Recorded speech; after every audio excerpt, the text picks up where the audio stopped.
प्रेम से बोलिए शिव गुरु महाराज की जय। नीलम दीदी हरिंदर भैया की जय। आई आज ये शिव चर्चा में सब गुरु बहन लो जुटल बा। अब भोले बाबा बसहा सवारी करके आई बनी। जय हो। अब पूनम दीदी कविता दीदी हाँ घरे तो हम बड़ी गारी सुनतनी कि ये शिव चर्चा में चल गई बिया।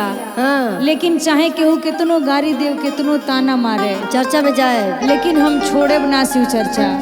ऐसे कि भोले बाबा के शरण में जब से आईनी पूरा जिंदगी के दुख चल गई।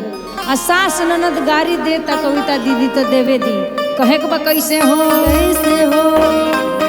कि अरे सास मारे ताना अरे ननद देवे गारी सास मारे ताना बड़ी गाली देता लो बड़ी ताना मारता लो। अरे बाप रे कहे के बा कैसे हो कि अरे सास मारे ताना ननद देवे गारी सास मारे ताना